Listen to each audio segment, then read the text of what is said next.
Welcome to Standing on Business with Eric Foss. I'm your host, Eric Foss.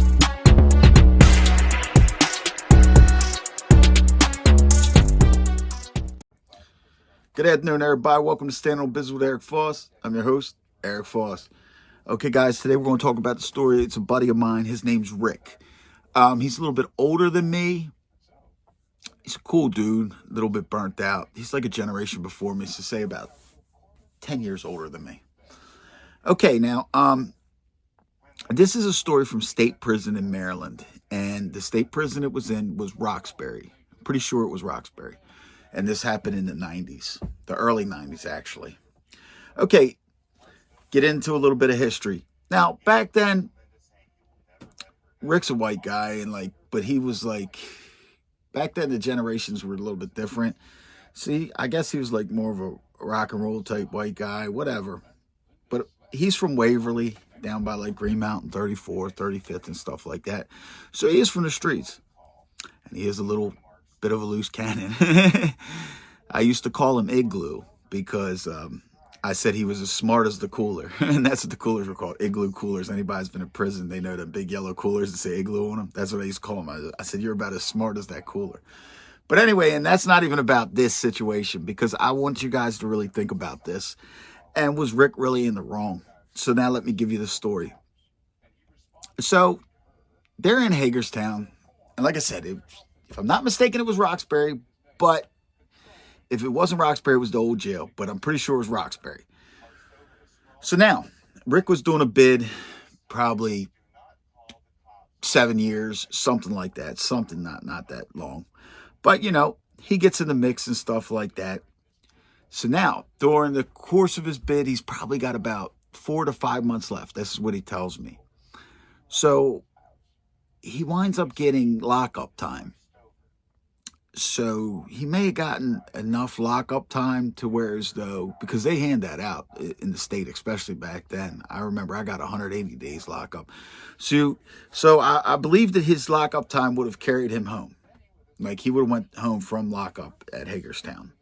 Now, during the course of being back on lockup, now there is some certain things like when you're on lockup, we still make moves back there. Not like on the compound, but there is tobacco, there is drugs, things like that. And, like in the state, when I was in the state and I was on lockup, what they would do was, I was in Hagerstown also, but not the same jail. I was in the new jail. My property came with me from Brockridge. And we were allowed to smoke back then. So I had cans and cans of tobacco, which you weren't allowed to smoke on lockup, but they were my property. So I paid the guy, the orderly who comes down and cleans lockup and all this stuff. He was able to get access and sneak into people's property. So basically, like situation like this, I paid him $100 and he wound up bringing me 5 cans of big cans of tobacco, which plays into this story, back to, to me on lockup. And that way he could smoke cigarettes, could trade for food, things like that. So in the course of Rick's time on lockup, a few cells down, they had a couple dudes, a couple black guys. Now, I don't know if they were all involved together, but this is what it seems like. It's like, sharing cigarettes, if one cell winds up coming up on some contraband or something, they might look out for the other cell, things like that. Well, some type of discrepancy happened, and on the cell doors, they actually have either, sometimes on lockup they will have bars, like at Brockridge. You go behind a black door and they have like bars like you see in the old time jail movies. But in Hagerstown, they have regular doors with the slot that opens, the food slot or whatever. So what happens is they get into a disagreement, Rick does, with the black guys or whatever. So I guess one day the black guys are leaving out of their cell. One of them's leaving out of their cell to go get a shower or whatever. Rick and them have their cell slot open, which anybody would. That's how, contact each other, whatever. And as they come by, they shit Rick down. What does that mean, Eric? Well, in prison, that means, look, People are very sick and demented, and especially on lockup when they're sitting back there all these months, possibly years. Because in state prison, they will put people on lockup for years. I remember I was in double cell on lockup at Hagerstown, right here on the bottom. On the top, it was single cell for lockup for anybody with like over a year, up to 5 years, stuff like that. Back then, Supermax was just a state facility, and that's where a lot of them would go, and they'd sit on lockup for five years and stuff. So you can go nuts. Well, a lot of people like to play in their own feces and stuff like that. And if they don't like somebody, they'll mix it up with urine.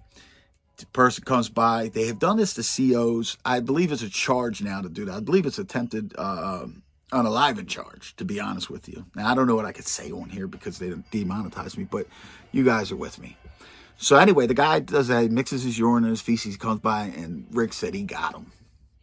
In his face, in his mouth. It was bad. Choo! No way Rick can get to him. No way Rick can get to him. But just remember, there's always a way somebody can get to you.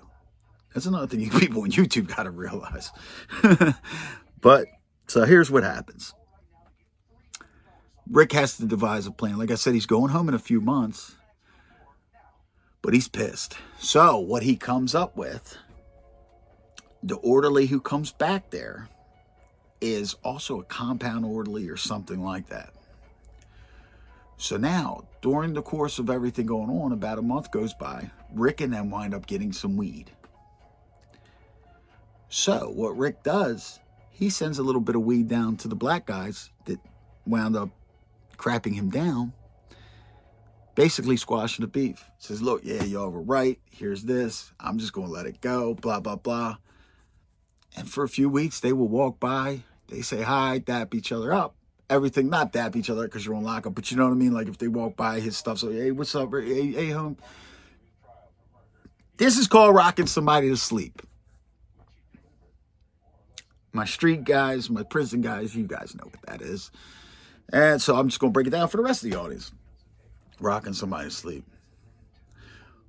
is dangerous for the person who's getting rocked to sleep. And people don't realize what it is. Like, you'll see on here a lot of times on YouTube, people will be like, I'm playing tough guy, and this one's playing tough guy, and this guy. Don't worry about that.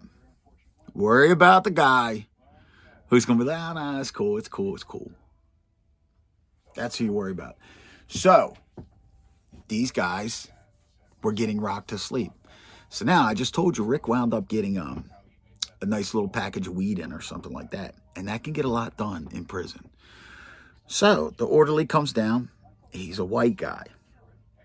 So, Rick's already got an in with him. Rick tells him, look, all I need you to do is get me gasoline out of the lawnmower. From the lawnmowers, you know, the gasoline they put in the lawnmower. How am I supposed to get that? Do me a favor. Put it in a tobacco can. Fill it up about halfway. And he gave him however much worth of weed or whatever. The guy does it.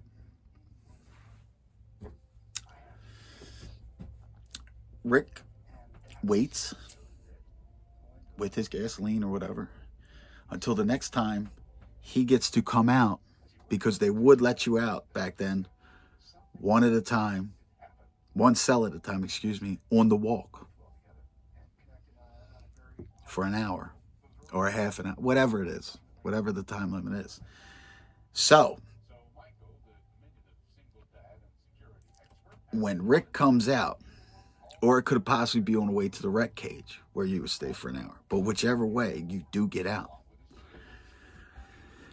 Rick gets out, somehow is able to have the can, the tobacco can, the Tops cans, Bugler cans, if you guys remember them back in the day, they had the menthol and they had the non-menthol Tops, I believe, Kite.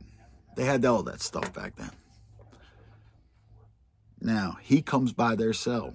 Their thing's open. Now, these slots are open for air for us, because when the hallway's coming down like this, so you open the slots, so you automatically get that draft that comes into the slot, into your cell. You understand? Well, Rick goes by, takes some matches, lights the matches, throws it in the gasoline some type of way. I don't know exactly how it's done, so all you scientists don't say, oh, he's got to be capping or whatever. Somehow he gets a little, and throws it in there. The draft takes it in, whoo, whole cell goes up. One guy was at the back of the cell and got caught, and he was unalived. They wound up popping the cell because of all the screaming. You know, this just went off quick. So to the credit to the correctional officers, which is rare, they were able to get the cell popped in time and know what was going on, to where as though the other guy runs out. And he survived. He was on fire. As he runs out, he's so worked out, he clips Rick. He actually broke Rick's jaw. So, but the one guy gets unalived. I told you Rick had 4 months left. So, obviously, this went to court. And the guy who got set on fire and broke Rick's jaw or whatever, this comes into the story too. He wound up testifying against Rick. And Rick wound up getting 30 years. So he didn't go home in 4 months. He wound up getting 30 years. Now, Rick might have problems because, like I said, back then in the 90s, especially in Baltimore, well, Baltimore is a black city, you know. So Rick winds up getting transferred down to the penitentiary, the Maryland State Penitentiary. Now, when he gets down there, there's a hit on him. And the hit is, you know, he set this white boy just set these 2 black dudes on fire. One of them got unalived, you know, blah, blah, whatever. So they try to, you know, make it a green light on him, like a race thing. Big credit to a guy named Dennis Wise. Here's an OG from Baltimore. He's a black guy. Actually, a militant black guy, you know what I mean? He's you know, he's for his people. Had a lot of pull, but he still does. Named good in the streets, named excellent in prison. Well, he had the penitentiary, and he's the man. So he could easily, Rick would be done. Rick told me, and this is what you got to say, men respect men, bro, because Rick went right to him and said, look, here's the newspaper article, because the guy who survived is technically the one putting the hit on Rick, and these guys are going to do it. But Rick shows him, look, here's the newspaper article of how he testified against me, and now he wants me hit. What, you know what I mean? You just gave me 30 years. And also Rick explained how they sprayed whatever on him. Dennis Wise made a man call, and he said nobody would do anything to Rick to deal with that situation. Now, obviously, if Rick goes down and gets out of, you know what I mean, something else, that's different. But for that situation, he made a hell of a call. And, you know, Rick did his 30 years or whatever. Now, he wound up catching a federal beef when he was old, so I think he comes home soon now. But that's the thing, man. Like, you have to always be aware of what you do to people, who people are. You don't understand how many people, and you'll see this in a lot of your major cities, man. And just any area, people getting unalived when they come home from prison. A lot of that has to do with 2 things. First thing is bringing prison to the streets. That never works. You cannot bring prison to the streets, and you cannot bring the streets to prison. What I mean by that, and I think I've explained this before, you could be the big tough shot caller in prison, stuff like that, pushing that steel and all that kind of stuff. But you've been there so many years. Now you get to the streets, and you still think it goes like that out here. One of these young boys is going to, you know what I mean, off you. But, you know, so that's one way. Now, when I say bringing the streets to prison, these same guys out here who are hiding behind groups of people, guns and stuff like that, guess what, man? They check all that in at the door. Titles, none of that kind of stuff mean nothing. So you always got to be aware of your situations. So that's one case. But a lot of the unalivened that you'll see guys come home from prison is because of stuff that they did in prison. And what I mean by this is you might have a guy come in and, you know, it could be from a different area, or he just, you know, just be a chill dude. He's not on all that stuff, but, you know, he's got some nice things. He's got a couple dollars. You don't know who this guy knows in real life, but in prison, he's not as strong. So next thing you know, boom, boom, boom. You know, they rob him. They take something from him. Whatever. But he's sitting there for years letting that boil in. And when he gets to the streets, you know what I mean? He might wait on this person to get to the streets, and then there's another unalivened. So that's how these things happen with getting rocked to sleep and everything like that. At the end of the day, man, what would you have done if you were Rick?